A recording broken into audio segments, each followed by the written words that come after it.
నమస్తే welcome to hit TV నేను మీ శ్వేత గంగాధర్. అసలు ఏపీ పాలిటిక్స్ లో ఏం జరుగుతుంది? అప్పుడు అంబటి రాంబాబు అరెస్ట్ అయితే, మరోవైపు ఇప్పుడు రీసెంట్ గా జరుగుతుందైతే సీఎం చంద్రబాబు నాయుడు ఉప ప్రధాని అవుతారా అనేది కూడా చాలా వరకు పెద్ద ఎత్తున కాంట్రవర్సీలు నడుస్తున్నాయి. మరి ఏ విధంగా ఇవన్నీ జరుగుతున్నాయి, అసలు ఏ పాలిటిక్స్ అనేవి జరుగుతున్నాయని ప్రతి ఒక్కరు తెలుసుకుందాం. ప్రస్తుతం మనతో పాటు ఉన్నారు ప్రముఖ వైఎస్ఆర్సీపీ స్పోక్స్ పర్సన్ మధుసూదన్ గారు ఉన్నారు. ఒక్కసారి వారి మాటలు తెలుసుకుందాం. మధుసూదన్ గారు నమస్తే అండి. ఎలా ఉన్నారు సార్? చెప్పండి, అసలు సీఎం చంద్రబాబు నాయుడు ఉప ప్రధాని అయ్యే అవకాశాలు ఏమైనా ఉన్నాయా? ముందుగా హిట్ టీవీ ప్రేక్షకులకి మీకు నమస్కారం. ఈరోజు మీరు అడిగినటువంటి టాపిక్ అసలు ఊహకి అందనటువంటి టాపిక్. ఆంధ్ర రాష్ట్ర ప్రజలందరూ ఈరోజు దరిద్రాన్ని అనుభవిస్తున్నారు చంద్రబాబు నాయుడు గారితో. ఈ దరిద్రాన్ని తీసుకుపోయి భారతదేశానికి మొత్తాన్ని అంటగట్టడం అనుకోవడం అనేటువంటిది చాలా అన్యాయమైనటువంటిది. మోడీ గారు చంద్రబాబు గారిని నమ్మే పరిస్థితులు లేరు.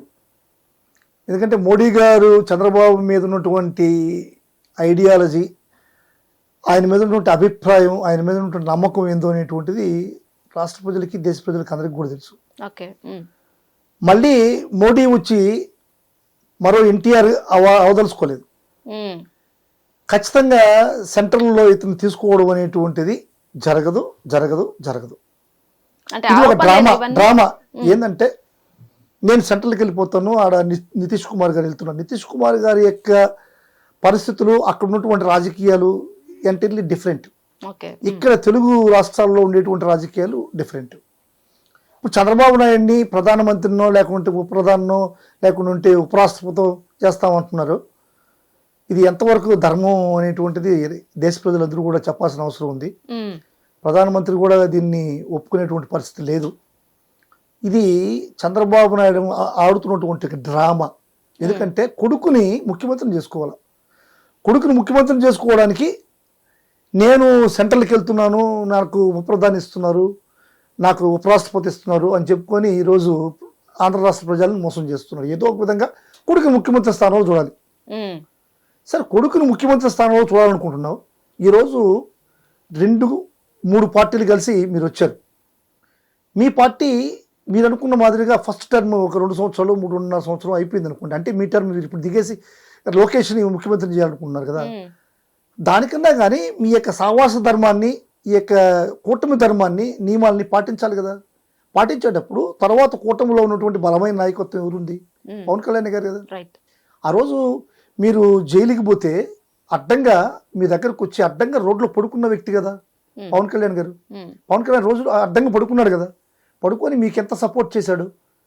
అటువంటి పరిస్థితుల్లో ఈరోజు పవన్ కళ్యాణ్ ఓట్లతో కూడా మీరు ముఖ్యమంత్రి అయ్యారు.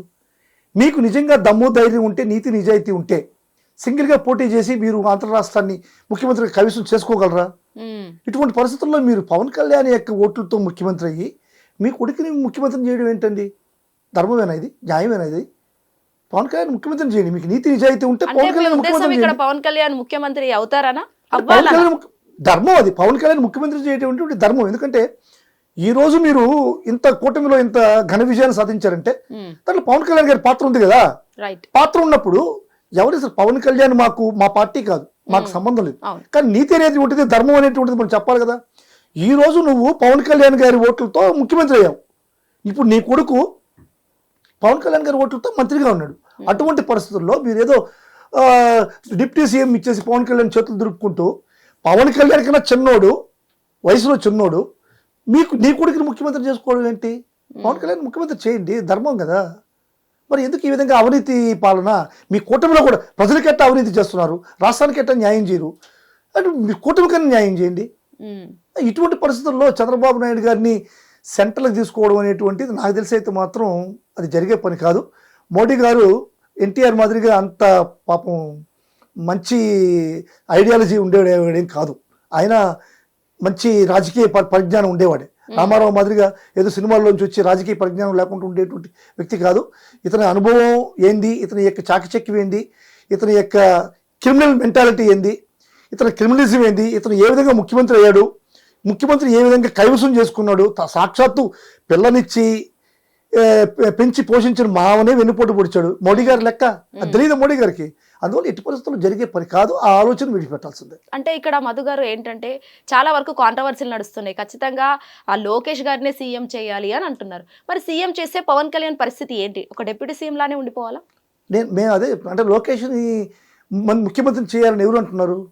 ఎవరు? వంది మాగదులు, వాళ్ళు తెలుగుదేశం పార్టీలో ఉండే వంది మాగదులు వేస్తే ఆమె పాయికిరావు పేట అంటే అంటాదేమో లోకేష్ ముఖ్యమంత్రిని చేయండి, లోకేష్ ముఖ్యమంత్రిని చేయండి. ఒక ఇద్దరు ముగ్గురు మంత్రులు, ఒక ఎమ్మెల్యేలు, వాళ్ళ భజన బృందం ఉంటుంది. వేరే ఎవరు ఆంధ్ర రాష్ట్ర ప్రజలు ఎందుకన్నారు? ఈ రోజు ఆంధ్ర రాష్ట్ర ప్రజలు ఎందుకు ఓటేశారు? లోకేష్ ముఖ్యమంత్రిగా మీరు ప్రకటించండి ఎలక్షన్ ముందర, ఎలక్షన్కి పోండి, మళ్ళీ ఎలక్షన్కి పోండి, లోకేష్ ముఖ్యమంత్రిని చేస్తానని చెప్పి ప్రజల్లో ఎలక్షన్కి పోండి. మీరు ఎవరు ముఖ్యమంత్రిగా మీరు ఎలక్షన్లోకి పోయే ప్రజల్లో? చంద్రబాబు కదా. మరి ఈరోజు అర్ధాంతరంగా మీరు లోకేష్ ముఖ్యమంత్రిని చేయడం ఏంటి? అది ప్రజా ఆమోదయోగ్యం కాదు కదా. మీ నాయకులు, మీ వంతమాగదులు, మీ భజన బృందం చెప్తే ముఖ్యమంత్రిని చేయడం ఏంటి? మీకు అది నీతి ధర్మం ఉంటే పవన్ కళ్యాణ్ చేయండి, ప్రజలు హర్షిస్తారు. దాంట్లో ఒక న్యాయం ఉంది, ధర్మం ఉంది. అటువంటి దురేసి నీ కొడుకు ఏదో ముఖ్యమంత్రిని చూసి నీ కళల్లో ఆనందం చూసుకోవాలని చెప్పి మీరు ఈరోజు నీ కొడుకుని ముఖ్యమంత్రిని చేయడం అనేటువంటిది ధర్మం కాదు.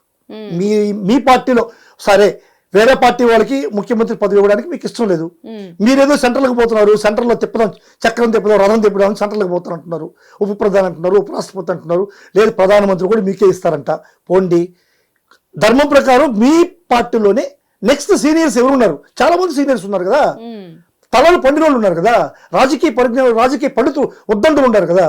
మరి వాళ్ళందరూ వేసి పిల్లపచ్చ లోకేష్ ఏంటంటే మీరు ముఖ్యమంత్రిని చేసేది నాకు అర్థం కావట్లేదు. ఎందుకు లోకేష్ కూడా క్వాలిఫికేషన్ ఏంది? చంద్రబాబు నాయుడు కొడుకు, అంతే, దట్స్ ఆల్. చంద్రబాబు కొడుకు తప్పితే లోకేష్కి ఏమి అర్హతలు ఉన్నాయి? ఆయన ఏమైనా పార్టీ పెట్టాడా? పార్టీ ప్రయోజనం కోసం పనిచేశాడా? లేకపోతే సంఘ సంస్కర్త, లేకుంటే ఇప్పుడున్న కొన్ని సంవత్సరాలు ఉన్న రాజకీయంలో ఉండాడా? లేదు కదా. అతనికి ఉండే క్వాలిఫికేషన్ చంద్రబాబు నాయుడు కొడుకు, అంతే. దాంతో నీకు ముఖ్యమంత్రిని చేయడం ఏంటి? తప్పు కదా. ఇది భజన బృందం చేసేటువంటి కార్యక్రమాలు ఇవి. ఇది ఎవరు తెలుగు రాష్ట్ర ప్రజలు ఎవరు కూడా యాక్సెప్ట్ చేయరు. అంటే ఉప ప్రధాని కావాల్సిన అవసరం అంటే సీఎంకి ఏమా, చంద్రబాబు నాయుడుకి ఏం అవసరం? అసలు సీఎం ఓన్లీ చంద్రబాబు నాయుడు మాత్రమే ఎందుకు కావాలి? చంద్రబాబుని అసలు ఉప ప్రధాని ఎవరు చేస్తున్నారండి? ఊరికే ఈయన భజన బృందం తప్పట్లు తొట్టుకొని ఆరోపణలే వస్తున్నాయి. ఇవంతా కూడా జరిగే పనులు కాదు. వాళ్ళ కథనాలు అంటే వాళ్ళకి సొంత పత్రికలు, సొంత టీవీలు ఉన్నాయి, డబ్బా ఛానల్స్ ఉన్నాయి, నీతి మాలిన పత్రికలు ఉన్నాయి. వాళ్ళకి ప్రభుత్వం తరపు నుంచి కోట్ల రూపాయలు దాచిపెడుతున్నారు. కాబట్టి వాళ్ళందరూ కూడా ఇంకేం ఏం చేస్తారు? చంద్రబాబు భజన, జయము జయము చంద్రన్న, జయము జయము చంద్రన్న అని చెప్పి భజన చేయడమే. ఆ భజనలో భాగమే మా చంద్రబాబు నాయుడు ప్రధానమంత్రి అవుతాడు, మా చంద్రబాబు నాయుడు రాష్ట్రపతి అవుతాడు అని చెప్పని. అంటే చంద్రబాబు నాయుడుకి ఏం అర్హత ఉందండి ప్రధానమంత్రి ఉప ప్రధాని కావడానికి? ఏం అర్హత ఉంది చంద్రబాబుకి? రాష్ట్ర రాజకీయాలు ఏమన్నా చేశాడా?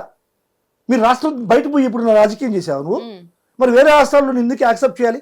అసలు చంద్రబాబు నాయుడుకి అర్హత లేదండి ఉప ప్రధాని చేయడానికి. 3 సార్లు సీఎం అయ్యారు కదా. 3 సార్లు సీఎం అయితే ప్రధానమంత్రి అయిపోతారా? ఉప ప్రధాని అయిపోతారా? చాలా మంది 3 సార్లు సీఎం అయ్యారు భారతదేశంలో, వాళ్ళందరూ ఉప ప్రధానం చేస్తారా? చంద్రబాబు నాయుడికి ఉప ప్రధాని అయ్యేటువంటి అర్హత లేదు, లెక్కచ్చుగా లేదు. కాబట్టి ఆ ఐడియాలజీ వాళ్ళ పేపర్లు, వాళ్ళ యొక్క ఛానల్స్, డబ్బా ఛానల్స్ చేసుకునే ప్రచారాలే కానీ చంద్రబాబు నాయుడుకి అయితే అర్హత లేదు.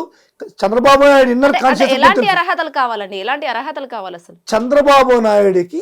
ఒక రాష్ట్ర ప్రధాని కానీ ఉప ప్రధాని కావడానికి రాష్ట్రంలో, దేశంలో ఉండేటువంటి భౌగోళిక పరిస్థితులు, దేశంలో ఉండేటువంటి ప్రజల యొక్క మనోభావాలు ఏంటని తెలుసుకోవాలి ఫస్ట్. మీకు తెలుగు ప్రజల మనోభావాలు తెలియదు, మీ సొంత సంస్థ హెరిటేజ్ మనోభావాలు చెప్తే, మీ కుటుంబ మనోభావాలు, మీ లోకేష్ మనోభావాలు చెప్తే, మీకు ఆంధ్ర రాష్ట్రంలో తెలుగు ప్రజల మనోభావాలు తెలియదు. మీరు భారతదేశంలో ప్రజల్లో ఉన్నటువంటి డిఫరెంట్ ప్రజలు ఉన్నారు, డిఫరెంట్ భాషలు ఉన్నాయి, డిఫరెంట్ ఆచారాలు ఉన్నాయి. ఈ ఆచారాలు, ఈ ప్రజల మనోభావాలు చంద్రబాబు నాయుడుకి ఏం తెలుసు? ఏ మనోభావాలు తెలియని చంద్రబాబు నాయుడు ఈరోజు ఉప ప్రధాని అని చెప్పి లంకలు వేసుకుని చెప్పాలని సిగ్గు లేదా మీకు? పేపర్లకి నీతి నిజాయితీ ఉండాలి, సిగ్గు ఉండాలండి మీరు ఆ మాట చెప్పడానికి. అసలు చంద్రబాబు నాయుడుకి అర్హత లేదు, ఆ మాట్లాడే అర్హతే లేదు, అసలు స్టాండర్డ్ లేదు చంద్రబాబు నాయుడుకి అంతా. ఎందుకు మీరు ఉప ప్రధాని ఉపరాష్ట్రపతి అంటారు? ఆయన ఎప్పుడు ఏ రాష్ట్రంలో పరిపాలించాడు? ఏ రాష్ట్రం యొక్క తీరుతెన్నులు తెలుసుకున్నాడు ఆయన? ఈరోజు కాశ్మీర్ నుంచి కన్యాకుమారి వరకు ప్రతి రాష్ట్రంలో ప్రతి పౌరుడు, ప్రతి భాషను తెలిసినవాడు, ప్రతి సామాజిక వర్గం తెలిసినవాడు, అందరి మనోభావాలు తెలిసిన వ్యక్తి సెంట్రల్ లో ఉండాలి. ప్రధానిగా, ఉప ప్రధానిగా, రాష్ట్రపతులుగా ఉండాలి. ఏంటండి 2 తెలుగు రాష్ట్రాలనే ఆయన పరిపాలించారు కదా సీఎం గా ఉన్నప్పుడు, మీరు అర్హత లేదా? తెలుగు రాష్ట్రాల్లో పరిపాలించింది వేరు, భారతదేశ రాజకీయాలు, భారతదేశంలో ఉండే ప్రజల యొక్క నైసర్గిక స్వరూపాలు తెలుసుకోవడం వేరు. ఓకే. ఇప్పుడు తెలుగు రాష్ట్రం అనేది చాలా చిన్నదండి. ఒకే రాష్ట్రం, ఒకే భాష, ఒకే ప్రాతిపదిక, ఇంచుమించుగా అందరూ ఒకే సంస్కృతిని ఫాలో చేస్తారు. అవును. భారతదేశం అంటే అట్టు కాదు కదా. విభిన్న భాషలు, విభిన్నమైనటువంటి తీరులు, విభిన్నమైనటువంటి ఆచారాలు, విభిన్నమైనటువంటి ఆలోచనలు ఉంటాయి. రైట్. వీటి ఆలోచనలు అన్నిటికీ కూడా అందరినీ మనం ముందుకు తీసుకుపోయేటువంటి పరిస్థితి కావాలి. అటువంటి అర్హత చంద్రబాబు నాయుడుకి లేదు. ఇంక చంద్రబాబు నాయుడు ఉప ప్రధాని అవ్వడానికి అర్హత లేదని మీరు కూడా క్వశ్చన్ చేయొద్దు. అతనికి లేదు. మీరు ఇంక క్వశ్చన్ చేయబాకండి దయచేసి. చంద్రబాబు నాయుడికి దేశాన్ని పరిపాలించేటువంటి అర్హత లేదు. దీని గురించి మీరు కూడా దయచేసి నన్ను క్వశ్చన్ చేయబాకండి. హిట్ టీవీ యాప్, ఇందులో short news, live news, entertainment shows, movies, digital magazines తో పాటు మీ జిల్లా వార్తలను కూడా ఫ్రీగా చూడొచ్చు. ఇంకెందుకు ఆలస్యం, వెంటనే హిట్ టీవీ యాప్ ని డౌన్లోడ్ చేసుకుని ఫ్రీగా ఎంటర్టైన్మెంట్ పొందండి. Hit TV app. Hit TV app. Please download hit TV app. Hit TV యాప్ని ఫ్రీగా డౌన్లోడ్ చేసుకొని ఎంజాయ్ చేయండి. మీకు నచ్చిన ఎంటర్టైన్మెంట్ కోసం హిట్ టీవీ యాప్ ని ఫ్రీగా డౌన్లోడ్ చేసుకుని ఎంజాయ్ చేయండి. హిట్ టీవీ యాప్ని డౌన్లోడ్ చేసుకుని ఆస్వాదించండి, ఆశీర్వదించండి. ఇంతమంది సెలబ్రిటీలు హిట్ టీవీ యాప్ ని డౌన్లోడ్ చేసుకోండి అని చెప్తున్నారంటే ఎంత మంచి యాప్ ఆలోచించండి. అమెరికా అమెరికా అమెరికా అమెరికాలో చదవాలనుకునే వాళ్ళకి విశ్వసనీయమైన పేరు మన శౌర్య కన్సల్టెన్సీ. UK లో 1 year masters. UK లో 1 year masters. 2 years work permit up to 5 years visa. Contact Saurya Consultancy. Contact 89851 89851.